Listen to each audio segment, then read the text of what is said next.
Tiga hal yang buat lelaki males lanjut untuk ke jenjang serius. Apakah itu? Yuk kita saksikan.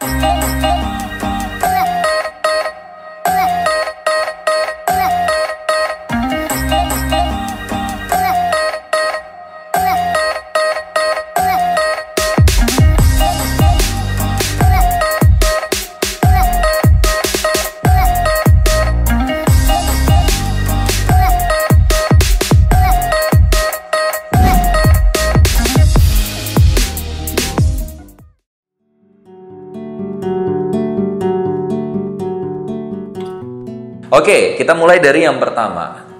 Teman-teman semua, banyak banget laki-laki yang akhirnya mengurungkan niat untuk menikah atau akhirnya jadi mundur tanpa berita, muntaber gitu ya. Karena dia melihat ada banyak hal yang itu membuat dirinya akhirnya menunda untuk melanjutkan pernikahan denganmu. Apa itu?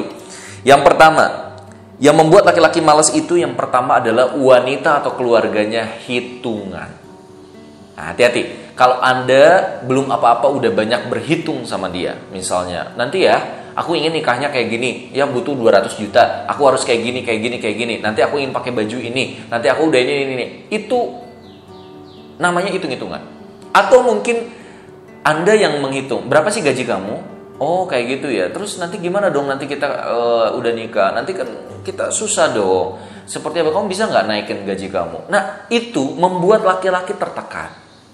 Itu membuat laki-laki jadi tertekan. Maka wahai para wanita, sebaiknya saran saya nih, janganlah kita jadi orang yang terlalu materialistis ya, gitu ya. Tapi boleh aja kita ngomongin uang, cuman nggak selalu ujung-ujungnya adalah uang. Banyak laki-laki yang baik akhirnya mundur gara-gara cuman masalah biaya resepsi pernikahan.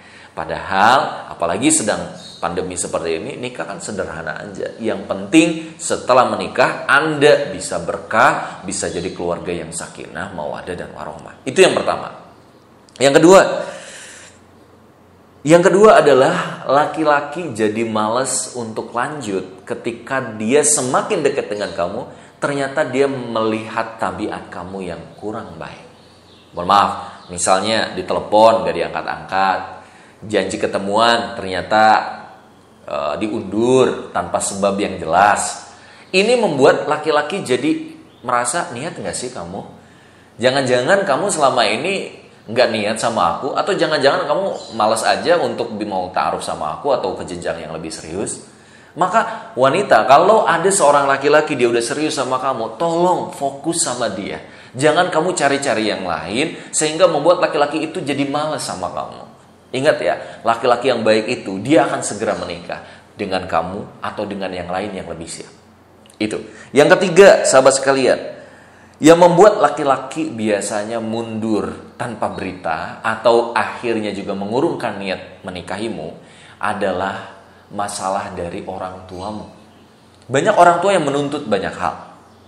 Misalnya, dia masih belum lulus kuliah, harus lulus dulu, harus S2 dulu.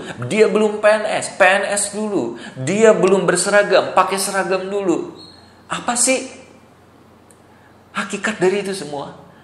Maka kalau Anda cinta sama laki-laki itu dan Anda ingin dia jadi suami Anda, perlangkah pertama sebelum Anda ta'aruf dengan siapapun, dapatkan hati orang tuamu, bicara baik-baik dengan orang tuamu, sevisi sama orang tua, sehingga siapapun nanti yang datang jangan ada perbedaan.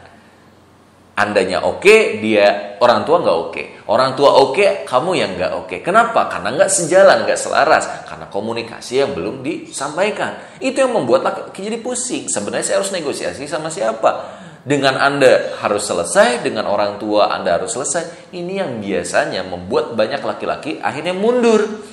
Beda dengan wanita yang dia sudah brief orang tuanya, dia sudah pahamkan orang tuanya, dia juga sudah bisa baik-baik berbicara dari hati ke hati. Insya Allah akhirnya laki-laki dengan kemudahan dari orang tuamu, dengan komunikasi yang lancar, dengan dirimu juga lancar, insya Allah ini yang membuat laki-laki jadi tertarik sama kamu dan segera bisa menikahimu. Semoga 3 hal ini bisa kamu perhatikan dan benar-benar bisa kamu selesaikan. Saya Stefan Holid, jangan lupa like, komen, dan subscribe.